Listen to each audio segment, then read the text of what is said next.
Hello दोस्तों, welcome to my channel PR knowledge centre. तो आज लेक्चर नंबर 12 लाइव में सामान्य विज्ञान का, जो कि घटना चक्र का 1990 से लेकर 2023 तक के सारे प्रश्न इसमें इंक्लूड हैं विद एक्सप्लेनेशन।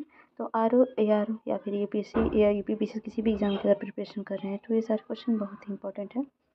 तो सबका प्ले लिस्ट आपको मिल जाएगा, सब्जेक्ट वाइज जाइए करिए, और एनसीईआरटी साथ ही साथ टेस्ट वगैरह सब कुछ करवाया गया है। तो ठीक है, सबको एंजॉय करिए और इस चैनल को लाइक से सब्सक्राइब करिए। चलिए स्टार्ट करते हैं। तो आज हम करेंगे प्रमुख वैज्ञानिक एवं आविष्कार। तो अल्बर्ट आइंस्टीन की बात करें, जो 1879 से 1955 तक थे। 1879 में उल्म जर्मनी में जन्मे अल्बर्ट आइंस्टीन को आज तक के सर्वाधिक रूप से महानतम माने जाने वाले भौतिक वैज्ञानिकों में से एक माना जाता है। उनका विस्मयकारी वैज्ञानिक जीवन उनके द्वारा 1905 में प्रकाशित 3 क्रांतिकारी शोध पत्रों से आरंभ हुआ। उन्होंने अपने प्रथम शोध पत्र में प्रकाश क्वांटा, जिसे आप फोटॉन कहते हैं, की धारणा को प्रस्तावित किया तथा इस धारणा का उपयोग प्रकाश वैद्युत प्रभाव के उस लक्षण की व्याख्या करने में किया जिसे विकिरणों के चिर सम्मत तरंग सिद्धांत द्वारा स्पष्ट नहीं किया जा सकता था। अपने दूसरे शोध पत्र में उन्होंने ब्राउनी गति सिद्धांत को विकसित किया, जिसका प्रयोग पुष्टि कुछ वर्ष पश्चात हुई। इस सिद्धांत ने द्रव के परमाणविक चित्रण के विश्वसनीय प्रमाण प्रस्तुत किए, जिसके तीसरे शोध पत्र में अपेक्षिक विशिष्ट सिद्धांत को जन्म दिया, जिसने आइंस्टीन को उनके ही जीवन काल में किंवदंती बना दिया। अगले दशक में उन्होंने अपने नए सिद्धांतों के परिणामों का अन्वेषण किया, जिसमें अन्य तथ्यों के साथ साथ द्रव्यमान ऊर्जा तुल्यता को एक सुप्रचलित समीकरण E=mc² द्वारा प्रतिस्थापित किया गया। उन्होंने अपेक्षिकता की व्यापक व्याख्या की रचना भी की। गुरुत्वाकर्षण का आधुनिक सिद्धांत। तो सत्येंद्रनाथ बोस की बात करें, जो 1894 से 1974 में थे। तो 1894 में कोलकाता में जन्मे सत्येंद्रनाथ बोस उस महान भारतीय भौतिक वैज्ञानिकों में से एक हैं जिन्होंने 20वीं शताब्दी में विज्ञान की उन्नति में मौलिक योगदान दिया था।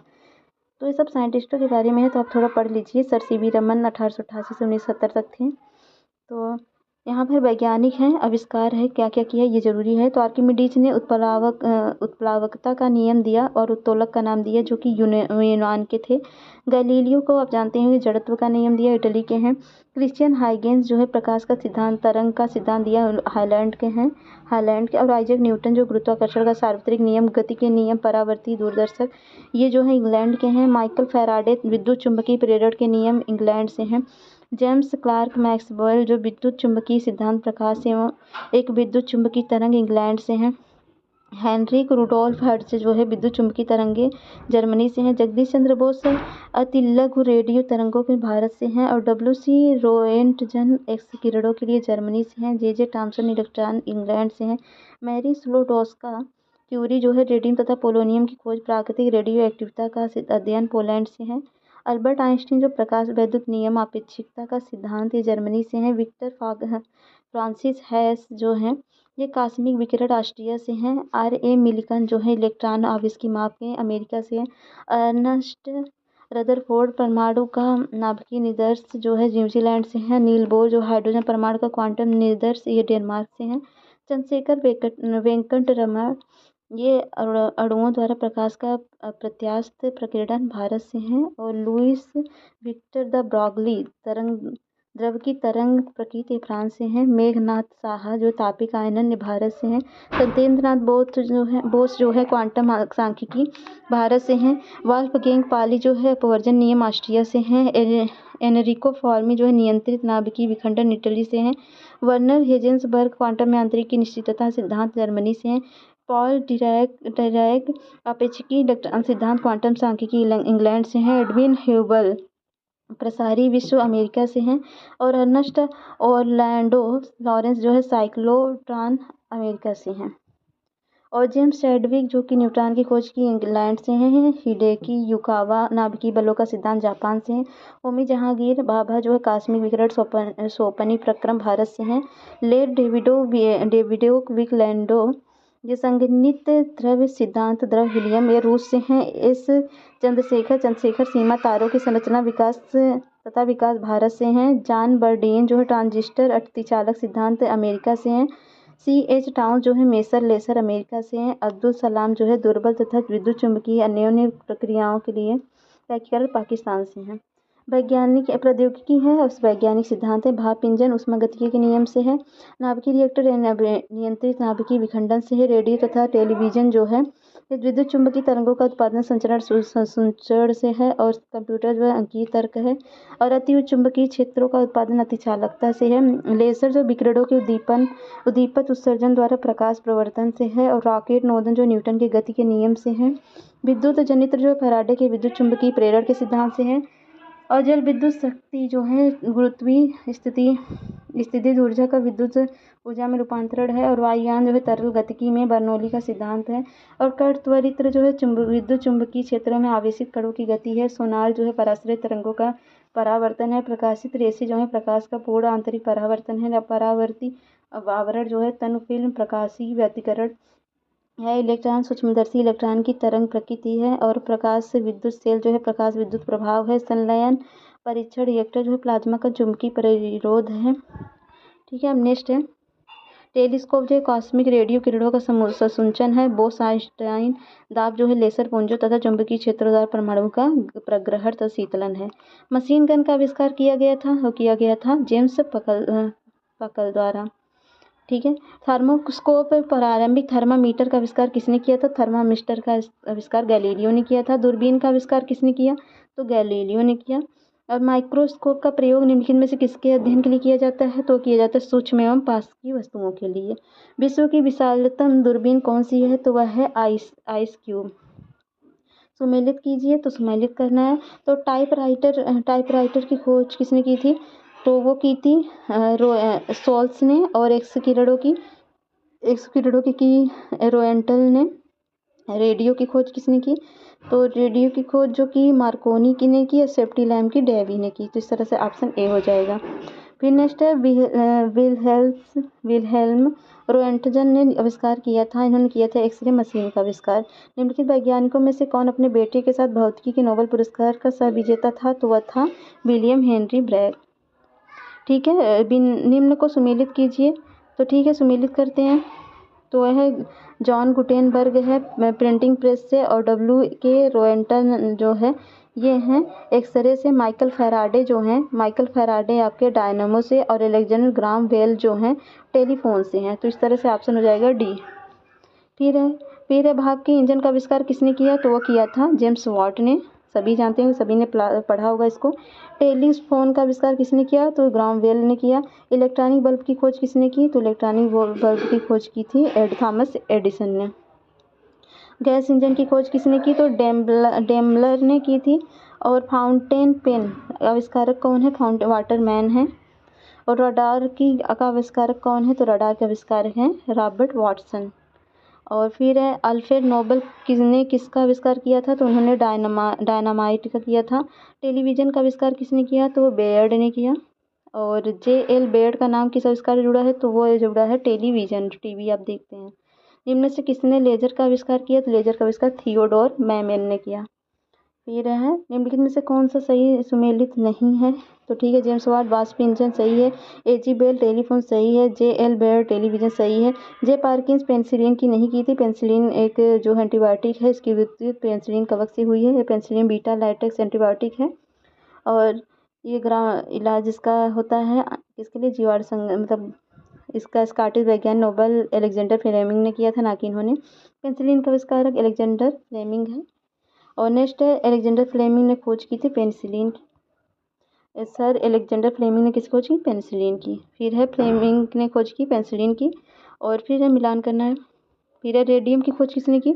तो radium madam Curie, penicillin Alexander Fleming. और एक्सरे W.A. रोएंटजन। और ये हो गया चेचक एडवर्ड जेनर। तो ऑप्शन हो गया ए। फिर है नेक्स्ट निम्नलिखित में से किसने एक्स किरणों का आविष्कार किया? तो वो किया था रोएंटजन ने। निम्नलिखित में से किनको उनकी खोज के अनुसार कालक्रम में व्यवस्थित कीजिए, नीचे दिए गए। तो ट्रांजिस्टर डायोड SMD इंटीग्रेटेड परिपथ। तो ये ऑप्शन सी है। तो यहाँ पर देख लीजिए, डायोड जो है 1904 में बना था जॉन एम्ब्रोस फ्लेमिंग द्वारा। और ट्रांजिस्टर जो है जॉन बर्डिन एंड वाल्टर द्वारा 1947 में। और SMD सतह पर लगने वाला अवयव सरफेस माउंटेड डिवाइसेज जो 1960 के दशक में IBM। और इंटीग्रेटेड परिपथ जो 1998 में जैक किल्बी द्वारा। फिर है ये मिलान करना है। तो मिलान करते हैं। अल्फ्रेड नोबेल ने खोज की थी। Alexander Fleming penicillin, Alfred Nobel जो है ये डायनामाइट, और चार्ल्स डार्विन ने विकास का सिद्धांत, मैडम क्यूरी ने रेडियम की खोज की थी। तो ये हो जाएगा आपका ऑप्शन बी। फिर है ब्लैक होल के सिद्धांत को प्रतिपादित किया था, वो किया था चंद्रशेखर ने। फिर है वैज्ञानिक एस चंद्रशेखर को नोबेल पुरस्कार किस वर्ष मिला था, तो ये मतलब किसमें मिला था, नक्षत्र भौतिकी में। निम्नलिखित वैज्ञानिकों में से किसने सिद्ध किया कि सूर्य के द्रव्यमान से 1.44 गुना कम द्रव्यमान वाले तारे मृत होकर श्वेत वामन तारे बनते हैं, तो ये एस चंद्रशेखर ने किया था। फिर है प्रकाश वैद्युत प्रभाव के आविष्कारकर्ता कौन है, तो वह है हर्ट्ज। और वैज्ञानिक अल्बर्ट आइंस्टीन प्रसिद्ध हैं, तो अल्बर्ट आइंस्टीन है फोटो इलेक्ट्रिक इफेक्ट के कारण हैं। आइंस्टीन को नोबेल पुरस्कार दिया गया था किसके लिए, तो प्रकाश विद्युत प्रभाव के लिए दिया गया था। आइंस्टीन को नोबेल पुरस्कार प्रकाश विद्युत प्रभाव के लिए दिया गया था। कई बार क्वेश्चन ये आता है। फिर और नेक्स्ट है आइंस्टाइन को निम्नलिखित में किस सिद्धांत के नोबेल पुरस्कार हुआ, सेम रिपीटेड क्वेश्चन, प्रकाश विद्युत प्रभाव के लिए। ये नेक्स्ट फिर से वही है, प्रकाश विद्युत प्रभाव, ऑप्शन डी। और अपेक्षिकता का सिद्धांत इनमें से किस वैज्ञानिक ने प्रस्तुत किया, तो प्रस्तुत किया था अल्बर्ट आइंस्टीन ने अपेक्षिकता का सिद्धांत दिया था। फिर आइंस्टीन का E=mc², निम्नलिखित समीकरण में C क्या है, तो C जो है वो है प्रकाश की गति। और अल्बर्ट आइंस्टीन कौन सा वाद्य यंत्र बजाने में निपुण थे, तो वह थे वायलिन बजाने में। ये भी पूछता है, सोचो। भौतिकी में चतुर्थ आयाम का परिचय दिया था, तो वह दिया था आइंस्टीन ने। फिर है सर सीवी रमन को भौतिकी का नोबेल पुरस्कार प्राप्त हुआ था, वो प्राप्त हुआ था 1930 में। फिर है प्रसिद्ध भारतीय भौतिक डॉक्टर सीवी रमन, उनके कार्य पर उन्हें नोबेल पुरस्कार दिया गया था, किस पर, 1930 में दिया गया था। किस स्मृति में 28 फरवरी प्रत्येक वर्ष राष्ट्रीय विज्ञान दिवस के रूप में मनाया जाता है, तो मनाया जाता है रमन प्रभाव दिवस के रूप में। राष्ट्रीय विज्ञान दिवस कब मनाया जाता है, तो मनाया जाता है 28 फरवरी को। और भारत राष्ट्रीय विज्ञान दिवस 28 फरवरी। फिर किस वैज्ञानिक का जन्मदिन राष्ट्रीय विज्ञान दिवस के रूप में मनाया जाता है, तो मनाया जाता है सीवी रमन जन्म 7 नवंबर को हुआ था, जबकि राष्ट्रीय विज्ञान दिवस 28 फरवरी को मनाया जाता है। इस दिन सर सीवी रमन ने रमन प्रभाव की खोज की थी, इसलिए मनाया जाता है। वर्ष 1988 में किसका जन्म शताब्दी के रूप में मनाया जाता है, 1988 जो है सीवी रमन, ठीक है। चार्ल्स डार्विन का 12 फरवरी 1809 में, और 19 अप्रैल को उनकी डेथ हुई, देख लीजिए। हाल ही में बना the man who knew infinity शीर्षक वाला चित्र किसके जीवन चरित्र पर आधारित है, तो वह आधारित है रामानुजन पे।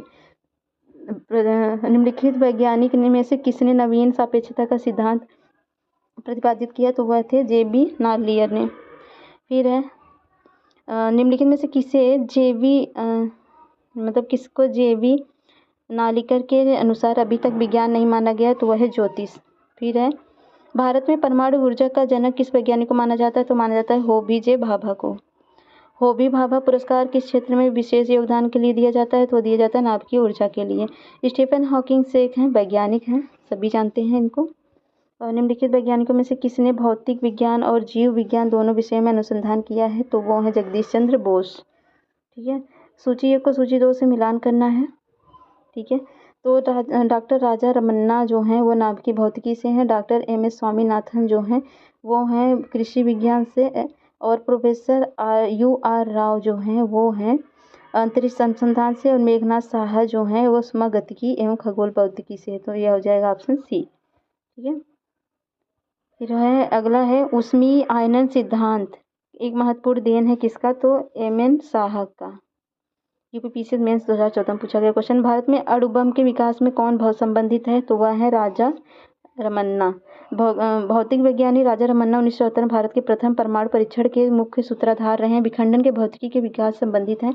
ये भाभा एटॉमिक रिसर्च सेंटर के निदेशक एवं परमाणु ऊर्जा उपयोग आयोग के अध्यक्ष भी थे। मतलब निम्नलिखित वैज्ञानिकों में से कौन नोबेल पुरस्कार विजेता नहीं है इनमें से, तो जगदीश चंद्र बोस नहीं है, बाकी चंद्रशेखर है, रमन है, खुराना है, ठीक है। अब ये है विविध, तो विविध नैनो प्रौद्योगिकी भारत विज्ञान कांग्रेस। तो भारतीय विज्ञान Congress association, Indian science Congress association देश में भौतिकी अनुसंधान को बढ़ावा देने के लिए है। तो ये सारी चीज़ें आप पढ़ लीजिए। चलिए क्वेश्चन करते हैं। भौतिकी की किस शाखा को में अति सूक्ष्म कणों की चाल का अध्ययन किया जाता है, तो वह है क्वांटम मैकेनिक्स में। क्वांटम होता है छोटा। जियोडेसी वह विज्ञान है जो संबंधित है, तो जियोडेसी जो है ऊपर में से कोई नहीं है जो दिया गया है। तो भूगणित जियोडेसी है से है। विज्ञान का क्षेत्र जो मानव एवं यंत्र के मध्य स्वचालन एवं संचार का अध्ययन करता है कहलाता है। इसको साइबरनेटिक्स कहते हैं। समय मापन विज्ञान किसका है? तो वह हारोलॉजी का। हारोलॉजी के अंतर्गत समय मापन का अध्ययन किया जाता है। घर्षण एवं स्नेहक का अध्ययन है, यह है सर ट्राइबोलॉजी। फिर है विज्ञान के किस क्षेत्र में व्हाइट ड्वार्फ के बारे में सीखेंगे? तो सीखेंगे खगोल शास्त्र में। निम्नलिखित में से कौन सा कथन असत्य है? तो वायुयान के विशेष रबर टायरों को थोड़ा सुचालक बनाया जाता है, सही है। विज्ञान प्रकाश की नीली तरंग बैंगनी तरंगों की तुलना में अधिक प्रकटित होती है, जिसके कारण आकाश नीला दिखाई देता है, गलत है, ना कि बैंगनी। तो इसमें प्रकाश की बैंगनी तरंगें नीली तरंगों की तुलना में अधिक प्रकटित होती हैं। वस्तुतः आकाश का रंग नीला दिखाई देना बैंगनी, जामुनी एवं नीले रंगों के सर्वाधिक प्रकटन के कारण होता है। राष्ट्रीय भौतिकी प्रयोगशाला स्थित है, तो स्थित है नई दिल्ली में। राष्ट्रीय रासायनिक प्रयोगशाला कहाँ स्थित है? तो पुणे में स्थित है। भौतिकी जो है वो दिल्ली में है और रासायनिक जो है वो पुणे में है। Tata institute of fundamental research कहाँ स्थित है? तो वह स्थित है मुंबई में। लेज़र का पूर्ण रूप क्या है? Lime amplification by stimulated emission of radiation. अगला है लेजर एक युक्ति है जिसके द्वारा उत्पन्न किया जाता है, क्या उत्पन्न किया जाता है? उद्दीपित विकिरण। न्यूक्लियर रिएक्टर टाइम बम का लेखक है, तो इसके लेखक है तकाशी हिरोज। और सूची 1 को सूची 2 से मिलान करना यहाँ पर देख सकते हैं। तो रिवॉल्वर जो है सैमुअल कोल्ट ने बनाया, और डायनामाइट जो है एल्बर्ट नोबेल ने, और शीतलक जो न्यूटन का नियम है, और दाब का नियम जो है पास्कल का है। तो सैमुअल भैया कोल्ट को याद कर लीजिए, रिवॉल्वर बनाए थे। और तो अगला है कौन साधारण टार्च सेल के टर्मिनलों को बनाता है? तो जिंक कार्बन। तो ये जो है जिंक कार्बन और कॉपर जिंक। तो टार्च समांतर शुष्क सेल का प्रयोग होता है, इसका एनोड जिंक का जबकि कैथोड कार्बन का होता है। फिर है एटीएम के से तात्पर्य क्या है? तो एटीएम ऑटोमेटेड टेलर मशीन होता है। फिर है निम्नलिखित में से कौन भारत के सभी एटीएम को जोड़ता है? तो वह है भारतीय राष्ट्रीय भुगतान निगम, जिसे national payment corporation of India बोलते हैं। अगला है क्या 21वीं शताब्दी में कौन सी तकनीकी युक्ति लघुकरण के कमाल कर सकती है? तो वह है नैनो तकनीकी। फिर है एक कण जिसकी कम से कम बीमा 10-7 मीटर से कम हो कहलाता है, उसको कहलाता है नैनो पार्टिकल।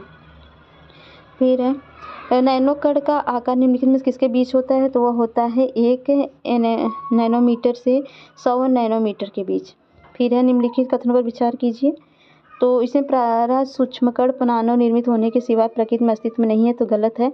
कुछ धात्विक ऑक्साइडों के परा सूक्ष्मकण प्रसाधन सामग्री के निर्माण में काम आते, सही है। कुछ वाणिज्यिक उत्पादों के परा सूक्ष्मकण को पर्यावरण में आ जाते हैं, मनुष्य के लिए अति सुरक्षित हैं, तो ये तीसरा सही है। 2022 में पूछा गया क्वेश्चन है। नैनो प्लग संबंधित है, तो संबंधित है एक छोटे सुनने के यंत्र से। फिर है निम्नलिखित में से कौन सा कथन सत्य है? तो नैनो कण द्वारा 60 dB तक का ध्वनि सुनाई देता है, ये सही है, और बाकी सही नहीं है। निम्नलिखित में से किसने नैनो टेक्नोलॉजी शब्द का प्रयोग किया और कब? तो इसका प्रयोग नोरियो टानिगुची ने 1974 में किया था। नोरियो टानिगुची टोक्यो विश्वविद्यालय में विज्ञान के प्रोफेसर थे। उन्होंने नैनो टेक्नोलॉजी का सर्वप्रथम प्रयोग 1974 में प्रकाश अपने एक शोध पत्र में किया था। फिर नेक्स्ट है कार्बन नैनो ट्यूब के संदर्भ में निम्नलिखित कथनों पर विचार कीजिए। तो इनको मानव शरीर में औषधियों और प्रतिजनों के वाहक के रूप में प्रयोग किया जा सकता है, बिल्कुल सही है। और इनको मानव शरीर के क्षतिग्रस्त भाग के लिए कृत्रिम रक्त कोशिकाओं के रूप में बनाया जा सकता है, गलत है। इनका जैव रासायनिक संवेदकों में प्रयोग किया जा सकता है, सही है। कार्बन नैनो ट्यूब जैव निम्नीकरण होती है, तो ये तीनों सही है, तो ऑप्शन हो गया सी। फिर है स्वास्थ्य क्षेत्र में नैनो टेक्नोलॉजी के उपयोग के संदर्भ में निम्नलिखित कथनों पर विचार कीजिए, कौन सा सही है? तो नैनो टेक्नोलॉजी जो होती है द्वारा लक्ष्ययुक्त औषधि प्रदान करना संभव कर दिया है, बिल्कुल सही है। नैनो टेक्नोलॉजी जीन उपचार में एक बड़ा योगदान दे सकती है, तो दोनों के दोनों सही हैं। नैनो द्रव्यों का सर्वाधिक महत्वपूर्ण गुण क्या होता है? तो ये होता है घर्षण। और क्वांटम डॉट क्या होता है? तो अर्धचालक नैनो संरचना क्वांटम डॉट होता है। और है नेक्स्ट नैनो तकनीकी के निम्नलिखित उत्पादों उदाहरणों को नैनो तकनीक की 4 पीढ़ियों के बढ़ते क्रम में ज्ञात कीजिए। 1 से 4 एक कोट का प्रयोग कीजिए। तो इसमें क्या होगा? तो प्रथम पीढ़ी में एरोसॉल कोलायड और पॉलीमर होते हैं। द्वितीय श्रेणी में लक्षित दवाएं 3D ट्रांजिस्टर एम्पलीफायर। तृतीय श्रेणी में रोबोटिक्स 3D नेटवर्किंग। चतुर्थ पीढ़ी में आणविक विनिर्माण। नैनो हमिंग बर्ड क्या है? तो यह है एक जेब के आकार का चालक रहित जासूसी यान जिसका विकास संयुक्त राज्य अमेरिका ने किया। तो एनरान शक्ति परियोजना का स्थल कहाँ है? तो इसका स्थल है डाभोल, महाराष्ट्र के रत्नागिरी जिले में डाभोल में डाभोल शक्ति परियोजना स्थित है। इस शक्ति परियोजना का निर्माण डाभोल पावर कंपनी ने किया। तो भारतीय विज्ञान कांग्रेस 2021 की विषय वस्तु क्या थी? तो वह थी खाद्य पोषण और पर्यावरण सुरक्षा। फिर है नेक्स्ट है, निम्नलिखित संस्थाओं में से किस एक को CSIR का ग्रामीण विकास के लिए विज्ञान और प्रौद्योगिकी नवाचार पुरस्कार 2006 मिला? तो मिला था CLRI को। ठीक है, इसको पढ़ लीजिए। और निम्नलिखित में से कौन सा संस्था विज्ञान और प्रौद्योगिकी से संबंधित नहीं है? तो ICSSR नहीं है। तो DST है विज्ञान और प्रौद्योगिकी विभाग भारत सरकार, और CSIR विज्ञान तथा प्रौद्योगिकी औद्योगिक अनुसंधान परिषद है। ISSR जो है भारतीय सामाजिक अनुसंधान विज्ञान अनुसंधान है। परमाणु ऊर्जा विभाग जो है तो वो है DAE। राष्ट्रीय नवप्रवर्तन प्रतिष्ठान Bharat national innovation foundation India के बारे में निम्नलिखित में से कौन सा कथन सही है?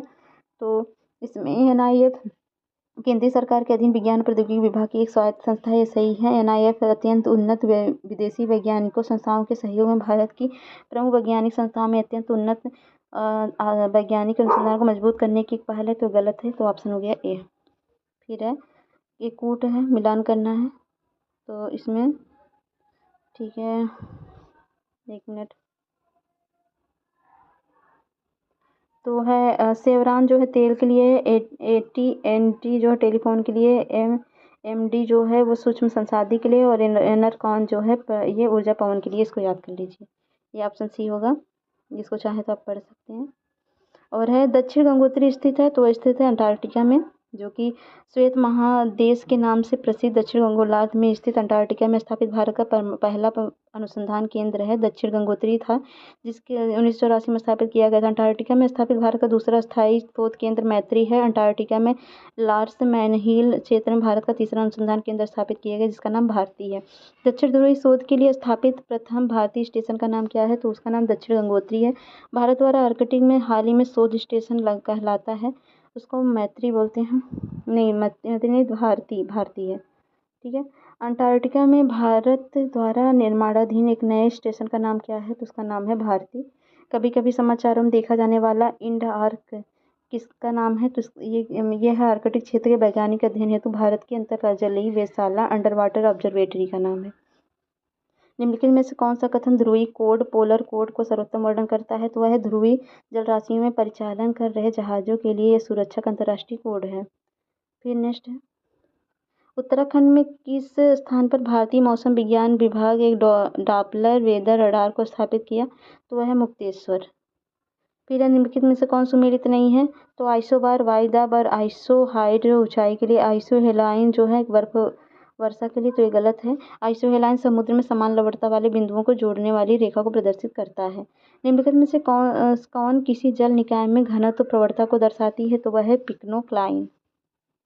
फिर है, मैं आकाशगंगा का नागरिक हूँ, उक्त कथन का श्रेय किसे दिया जाता है? तो दिया जाता है कल्पना चावला को। कल्पना चावला एक भारतीय अमेरिकी अंतरिक्ष यात्री और अंतरिक्ष शटल मिशन विशेषज्ञ थी। वे कोलंबिया अंतरिक्षयान दुर्घटना में मारे गए 7 यात्री दल सदस्यों में से एक थी। मैं आकाशगंगा का नागरिक हूँ, यह कल्पना चावला का ही कथन है। प्रथम भारी पानी संयंत्र स्थापित किया गया, तो वह स्थापित किया गया नागल में। निम्नलिखित में से कौन सा एक प्रकृति में अनुचुंबकीय है? तो वह है ऑक्सीजन। हाइड्रोजन चुंबकीय है। इनमें से कौन धातु चुंबक द्वारा आकर्षित नहीं होता? तो वह है एल्युमिनियम। लोहा कोबाल्ट निकेल होता है। निम्न से कौन विद्युत अनुचुंबकीय है? तो वो है इसमें से तांबा, क्रोमियम होगा, नहीं तांबा है, तांबा। ठीक है। चुंबकीय सुई किस तरह संकेत करती है? तो चुंबकीय सुई उत्तर की तरफ संकेत करती है। निम्नलिखित में से किससे टेप रिकॉर्डर की टेप लेपित कर रहती है? तो वह रहती है फेरा मैग्नेटिक चूड़ द्वारा। विश्व की सबसे विशुद्ध घड़ी जो 300 मिलियन वर्षों से केवल 1 सेकंड पीछे हो जाती है का प्रयोग होता है, इसको होता है स्ट्रांसियम परमाणु। फिर है, स्वचालित कलाई घड़ियों में ऊर्जा मिलती है, तो मिलती है हमारे हाथ के विभिन्न संचलन से। फिर है, किसी इलेक्ट्रॉनिक घड़ी में लोलक घड़ी के लोलक के समतुल्य ऊर्जा होता है, वो होता है क्रिस्टलीय दोली। घड़ी में स्फटिक क्रिस्टल का कार्य किस पर आधारित होता है? तो वह दाब विद्युत प्रभाव द्वारा होता है।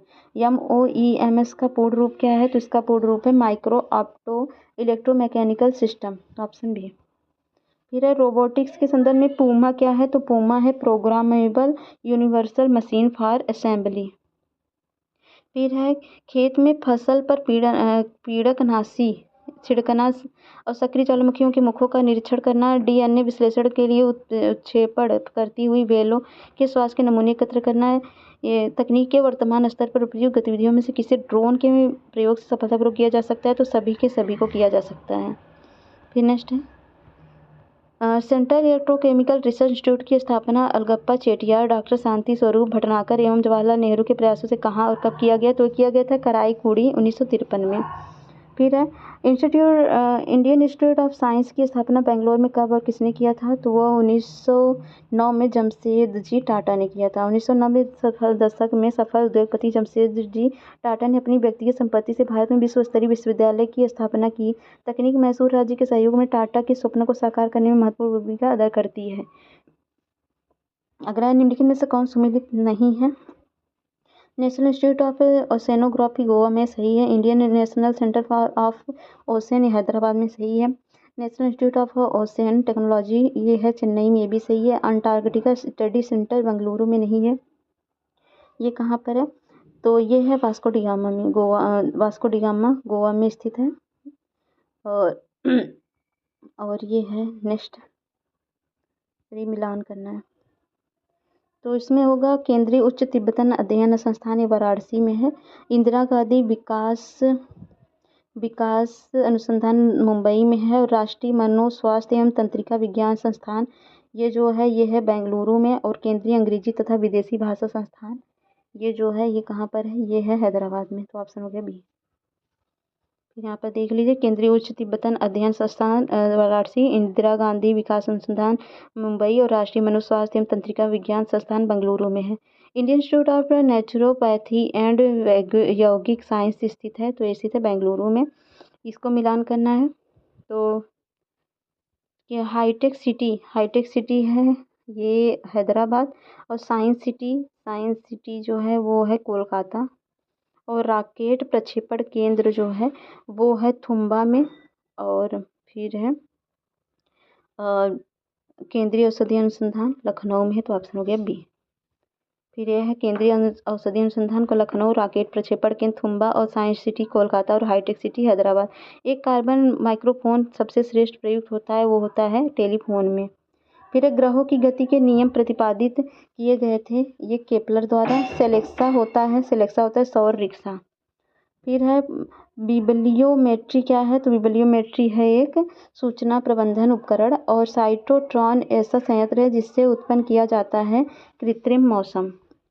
फिर एशिया का प्रथम इंजीनियरिंग कॉलेज कहाँ स्थापित किया गया था, तो यह किया गया था रुड़की में। भारत में मीट्रिक प्रणाली कब से प्रारंभ की गई थी, तो की गई थी 1/7/1957 से।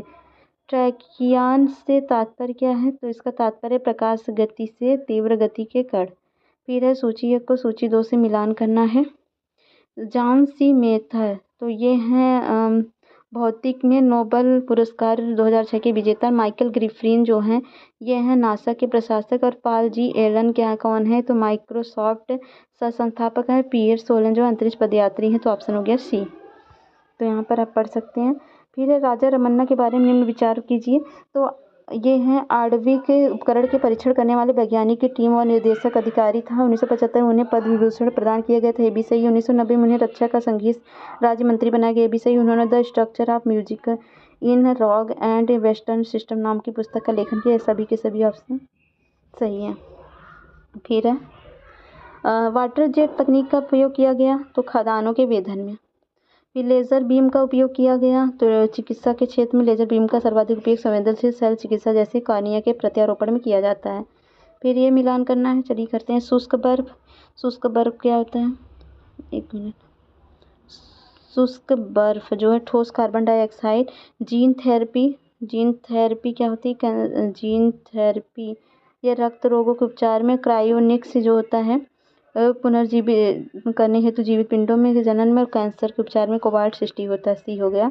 तो निम्नलिखित में से कौन सम्मिलित नहीं है, तो इसमें सम्मिलित नहीं है एडोब जो हार्डवेयर, ये सही नहीं है। Y2 कंप्यूटर के लिए गठिया यूरिक अम्ल और कवच का प्रदूषण डेसिबल। ठीक है। निम्नलिखित में से कौन सा कथन सत्य है? तो इसमें सत्य है कार्बन मोनोऑक्साइड गैस से अधिक वायु प्रदूषण होता है। और फिर है ऑटो हान ने अणुबम की खोज निम्न सिद्धांत के आधार पर की, तो वो की थी नाभिक विखंडन के आधार पर।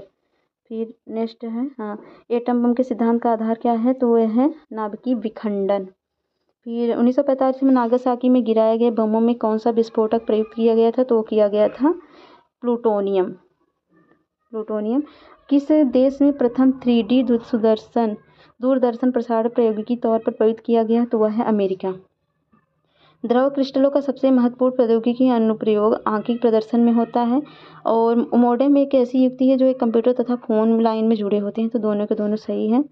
और समुद्री विज्ञान का राष्ट्रीय अनुसंधान कोयम्बटूर में स्थित, एक गलत है। वर्जिन 70 वीडियो रिकॉर्डिंग की एक पद्धति, ये भी गलत है। तो यहाँ पर एक्सप्लेनेशन दिया गया है, पढ़ सकते हैं। और द्रव क्रिस्टल प्रयुक्त होते हैं तो प्रयुक्त सभी में, मतलब कि कलाई घड़ी में, प्रदर्शन युक्तियों में, पॉकेट कैलकुलेटर में और सभी के सभी में। फिर एक कार्बन प्रकाश उत्सर्जी डायोड, जिसे ऑर्गेनिक लाइट एमिटिंग डायोड का उपयोग बहुत से साधनों में अंकीय प्रदर्श सर्जित करने के लिए किया जाता है। द्रव क्रिस्टल प्रदर्शों की तुलना में ओलेड प्रदर्श किस प्रकार लाभकारी? तो ओलेड प्रदर्श नए में प्लास्टिक स्तरों पर संरचित किए जा सकते हैं। और OLED के प्रयोग जो हैं वह वस्त्र में अंतःस्थापित ऊपरी बेलनी प्रदर्श बनाए जा सकते हैं, ये भी सही। OLED के प्रयोग से पारदर्शी प्रदर्श संभव है, तीनों के तीनों ऑप्शन सही है। तो फिर नेक्स्ट है 6:9 चित्र अभिमुख अनुपात पिक्चर एस्पेक्ट रेशियो के साथ प्रदर्श विभेदन 180 पी का अर्थ क्या है? तो इसका अर्थ होता है 1920 से लेकर 180 पिक्सल। फिर है निम्नलिखित युक्ति में से किसको मोटर गाड़ियों के इंजन को ठंडा करने के लिए प्रयोग किया जाता है? तो वह है रेडिएटर। फिर है मोबाइल तथा ऑटोमोबाइल में भारतीय विशेष रूप से ग्रामीण क्षेत्रों के लोगों में सामाजिक जीवन में निम्नलिखित में किससे संबंध में एक क्रांति ला दी है? तो वो ला दी है लोगों के आवागमन के संबंध में, लोगों के जुड़ाव के संबंध में, तो लोगों के संवेदनशीलता के संबंध में, तो ये गलत है। तो पहला ए बी 1 2। तो ये यहीं पर ख़त्म होता है। आपका भौतिक विज्ञान ख़त्म हो गया। नेक्स्ट में करेंगे हम रसायन विज्ञान। तो अगर वीडियो पसंद आता है तो लाइक शेयर सब्सक्राइब करें। मिलते हैं नेक्स्ट वीडियो में। तब तक के लिए जय हिंद, जय भारत।